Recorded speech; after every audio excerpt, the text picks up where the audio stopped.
Hi everyone and welcome back to my channel. In today's video, I'm going to jump right into it. We're going to be providing some updates about me and about the reptiles, starting with my garter snake Mikasa. She is having earthworms, chicken heart, and cod. She eats more than what is shown on camera, but if I showed all of the animals' meals in full, this video would be over an hour long. So you might be wondering why she's in a quarantine tub, and that's because she had a minor surgery a week and a half ago to remove the tip of her tail. I mentioned in a video I made about her some time ago that as a tiny snake, she had an injury to her tail tip. It was about 50% of the way through her tail, and since she had sensation and was still moving it, the vet and I decided to wait and see if it would grow nicely, like if it would kind of form back. We knew that it would always have like a little indent and that it would be a choke point for her shed, so I've had to help her with all of her sheds, but it in fact did not grow back nicely, so she had it removed. Mikasa was awake for the procedure because it was so quick, and the vet techs said she was a sweet lady but very fast. Mikasa has been recovering in this quarantine tub and will remain here until this Friday, which is exactly 2 weeks after her procedure, and then she can go back into her bioactive 40-gallon. If you have any questions, let me know down below. I'm happy to answer them. The most exciting thing about Mikasa having her surgery is that she can finally get a housemate. She's in California, her housemate is. We're just waiting for her to be shipped, and then I'll keep you guys updated about that in a separate video. I've also included some pictures of what her tail looked like before, and also this is the scab like a few days after surgery. It's looking real nice, and also this is how big Mikasa is in her quarantine tub. Such a big, beautiful lady. Now we're on to Ren, and I'm going to continue with the updates. I'm going to do a quick intermission to say that you're going to see my reptiles eating waxworms later on in this video. You're going to see them eating dubia roaches. You're going to see superworms. Waxworms are an occasional treat. I just want to put that out there. And if you have any questions about the feeder insects that I offer, I will leave a feeder insect playlist on screen right now so you can learn about the various feeders that I offer. And this is my Uromastyx being shy. She does not like to eat with me around, so sorry it's so far away. Moving on to what is probably going to be the longest part of this video, which is me talking about why I haven't been posting regularly, where I've been, and that is very sick. The bulk of this update video is going to be about me and also some like sad things, so I'm sorry in advance. There are timestamps down below so you can jump around and avoid certain topics if you'd like, but I also want to say that at the very end of this video I am introducing a new reptile that I think is very exciting you guys want to meet. So if you want to skip this whole video and just watch that part, I get it, but also please stay and you'll get to hear about the new reptile and also all the sad things that I have experienced these last 6 weeks. So 6 weeks ago, actually probably like 6.5 weeks ago, I fell ill and I have not fully recovered. It started with just feeling worn out, which I thought I did to myself by cleaning every enclosure in the house in a span of 3 days. Plus I also cleaned the entire house in the span of those days as well. I had a guy I'm seeing come over to meet the reptiles and that went super well, but I figured that just, wore me down a bit and I'd be fine in a few days. But what was originally just feeling worn out turned into a month and a half of really strange symptoms that seem to come and go or happen one right after the other, like digestive issues, vomiting, fatigue, blurry vision, numbness in my arms, vertigo, waking in the middle of the night really hot and uncomfortable, sinus issues, a cough. I was lethargic, unable to absorb nutrients from my food. I lost 7 pounds in just a few weeks. I had a physical exam, blood work, and a fecal, and those things made me feel like a reptile, to be honest. Because I've never done that before. I was tested for parasites, bacterial infection, COVID, the flu. Everything came back normal. I have taken 5 COVID tests over the span of being sick, and all of them have been negative. I took 2 different types of at-home tests, and I had a test at the doctor's office, and they were negative. Unfortunately, I am without answers, and yet I still suspect that it was COVID, to be completely honest with you. The only time I've ever been so sick in my life is when I had COVID the first time in March of last year. It took me over 4 weeks to start feeling normal again when I had COVID the first time, and I'm telling you, like, the amount of energy that I just feel like was zapped from my body plus the strange symptoms leads me to feel like it was COVID. But no one else around me has been sick, so I really hesitate to say that's what it was, especially considering I tested negative. But the doctors do think it's possible that I was only positive, like I would have only tested positive for a few days, and I just didn't happen to test in that range. So I really don't know for sure, to be honest. I did a lot of research like on my own into my symptoms and like all the things that it possibly could be, which to be fair probably gave me quite a bit of anxiety and made it worse. But I did some research into the new BA.5 variant of COVID and saw that people were having limb tingling and numbness, which were things I never experienced before. They were having issues with vision and vomiting, which I also don't normally have issues with. And also those three things I didn't have last time I had COVID. So I figured like, it's a pretty good chance that that's what it was. I'm double vaccinated, so be careful out there because this variant is no joke. So if that's what I had in the first place, I don't know for sure again, but I kind of feel like it was. I've always had bad anxiety when it comes to my health, but since having COVID, it made it worse. So these last 6.5 weeks have been an absolute disaster for my brain. Like my mental health has been in the gutter. I appreciate everyone's patience with me. I ran out of pre-recorded videos and missed a few uploads, which I am sure the algorithm will punish me for, but I'm grateful that you all have been there and been so understanding. I'm looking forward to getting back into the swing of things. In terms of where I'm at health-wise now, most of the things have gone away with the exception of like my vision is still quite blurry. I'm still having some sinus issues and I have a light cough. I also sometimes still have like the tingling in my arms, which is like just the most random assortment of symptoms, but I really like, I don't know what else to do at this point. Just kind of like let my body recover, you know, it's been 6.5 weeks. It's got to go away eventually. Fingers crossed. So that's where I'm at. I actually have to stop the voice recording every so often and let out a cough because it's definitely still tickling in my throat. But given the fact that I am feeling better compared to like 2 weeks ago or compared to how I felt on my birthday, which was not great. I was like so tired on my birthday. It was nice to have everyone around though. Like I had my family around and it was really supportive and nice, but I felt awful on my birthday, which is just so fun because I for sure thought I was going to have a nice birthday considering my last birthday was bad, but that's a whole separate issue.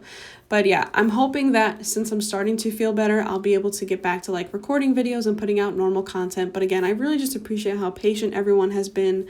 And unfortunately, the bad news does not stop there. We're going to move into some other sad things. And again, the timestamps down below will help you jump around if you want to avoid a topic such as like pet death, because that is what I'm about to get into. So during this period of being sick, I welcomed home a new species of leopard gecko, Eublepharus hardwicki. For those who are familiar with a few of my videos where I've mentioned how bad I want a Eublepharus hardwicki, I almost had one back in January of 2019, but I was kind of like naive about YouTube taxes and I thought it was going to be a lot, but it totally wasn't because I wasn't making anything back then. I'm still not making a whole lot, to be completely honest, but I really wasn't making anything back then. But I thought the taxes were going to be so bad, so I was like, oh, I can't possibly splurge on this $100 gecko.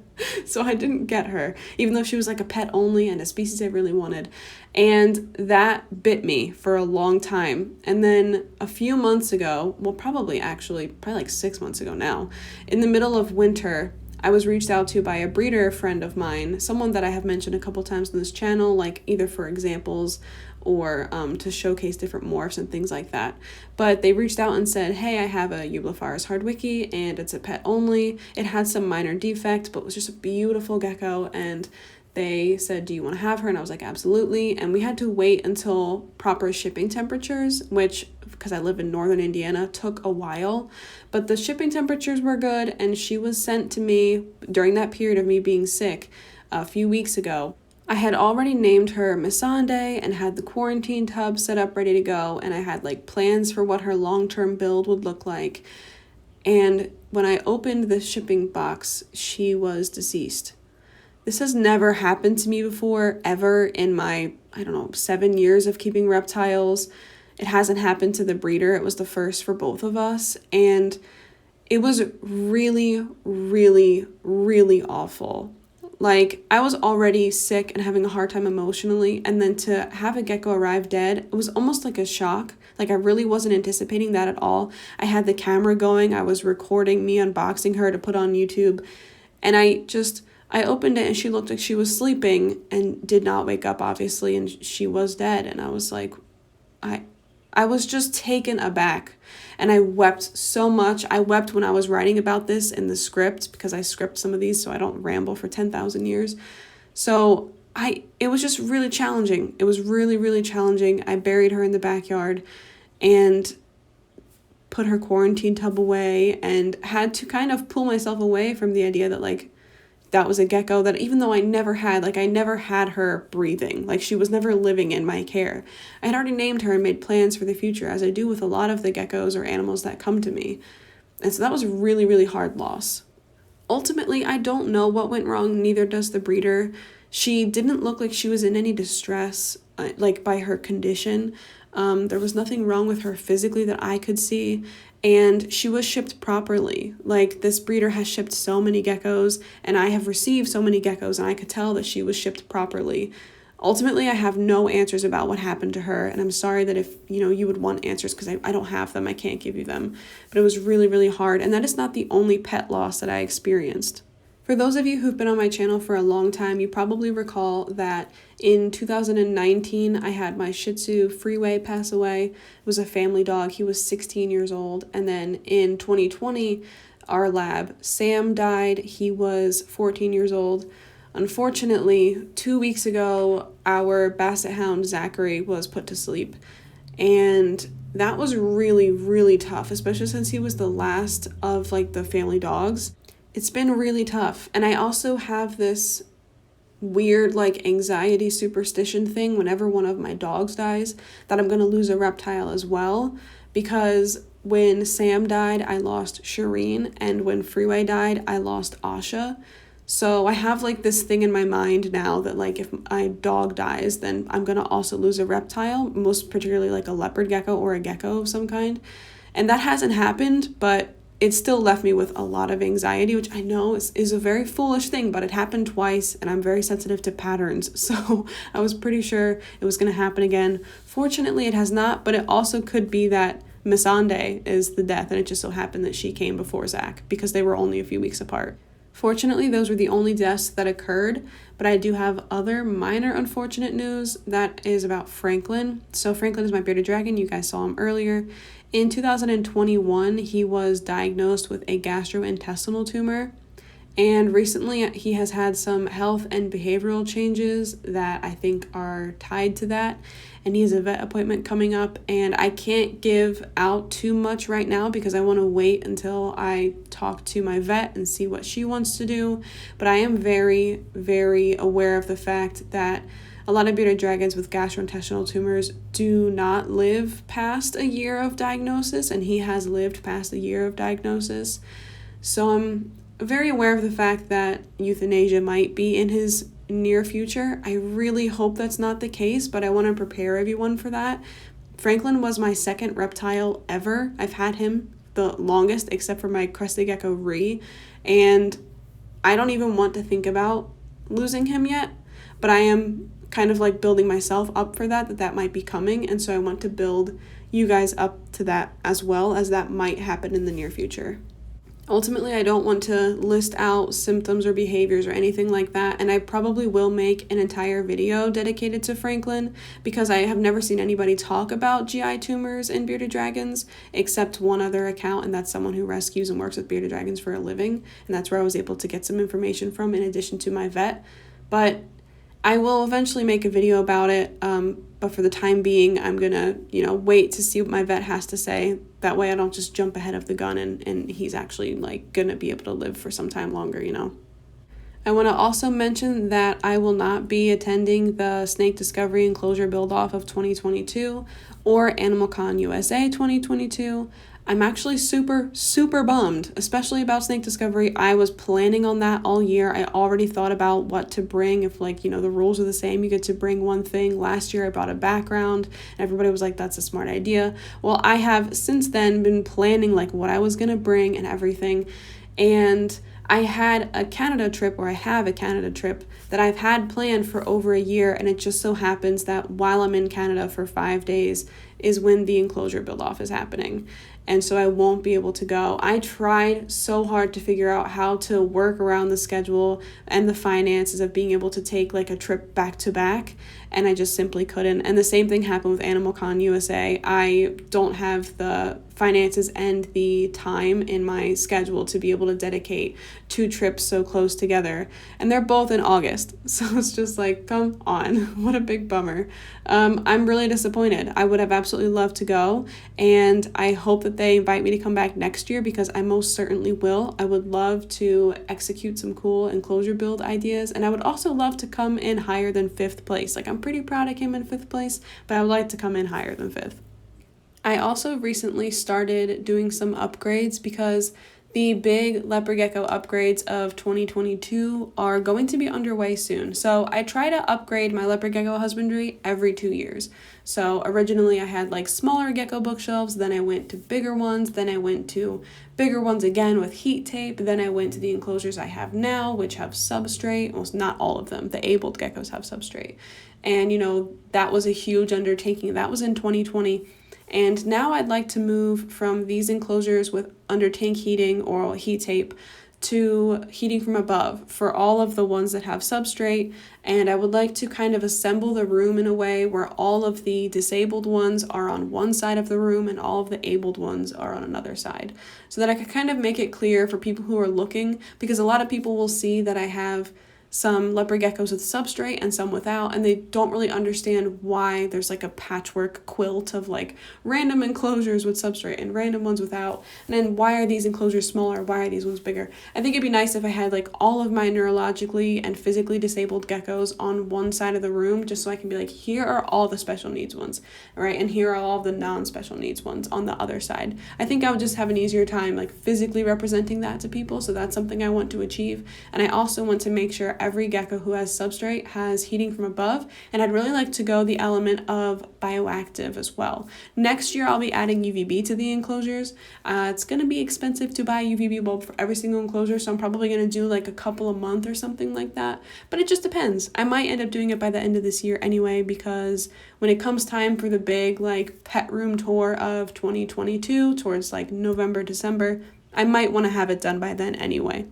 But in order to make room for enclosures to be moved around and to allow for more space so I can have heating from above, I have to reorganize things. So recently I moved my fire belly toads and yellow belly toads into 2 separate enclosures. Well, they've been in 2 separate enclosures for like 6 months now, but they're in 2 separate tanks, 2 polydariums that have driftwood and live plants and like really cool little filters that make little waterfalls. But they have more simplistic setups than before, just for ease of cleaning, because I got really tired of cleaning polydariums. Like, the level of frustration, I love building polydariums. I don't love maintaining them. So they have been moved out of the pet room. That way I can make some room for leopard gecko enclosures in the pet room. I've also made room in my bedroom for 2 leopard gecko enclosures. And then I have a giant enclosure in the basement that I'm going to split in 2, and that starts next week. When I split it in 2, that is for 2 separate leopard geckos, and I get to start the build. We've got the background and the fake rocks, and I've got the substrate, so that's all going to start next week, and I'm pretty excited about that, because once I start to shift places, the room opens up more for other upgrades. So it's all going to take a bit of time. It all takes, okay, move the frogs out. We've moved the leopard geckos around a bit. Now we can start getting the rest of the leopard geckos that are in the stacks to be able to have heating from above and stuff. So it's going to be a long process. It's going to take months, but I'm really looking forward to it. The second to last update is my enigmas. My female geckos in general, but especially my enigmas, are ovulating. It's the end of ovulation season. As you can see, there was dirt on the paper towel in Melisandre's enclosure. That's because she's been digging, because she laid eggs last week. Real fun times. I love it so much. I've had to assist feed some of the geckos. Some of my enigmas, especially the ones who ovulate later in the year, are having a harder time with it. They've lost a little bit of weight. It's just a tough time. So if you notice any of my enigmas being particularly difficult compared to how they normally are difficult, but just extra, it's because of ovulation season. I had Melisandre lay eggs, I had Egret lay eggs, and I had Alisande lay eggs. Pretty much everybody ovulated, but I only had 3 geckos lay eggs, so I count myself lucky in that regard. The gecko who's had the hardest time during this ovulation season is my gecko Roz. I talked about that in a video not too far back on this channel, so if you want to see more about that, I'll leave it on the screen. But she's one of my enigmas that had a really tough time. Sam and Gilly also had a little bit of a tough time, but no eggs laid from them, thankfully. But yeah, Roz has lost a lot of weight. She's having trouble keeping the weight on. I've had to assist feed her, even though she still eats, like she just needs more, and she starts to get stressed out after like a couple insects. So some nights I'll just assist feed her because that's easier.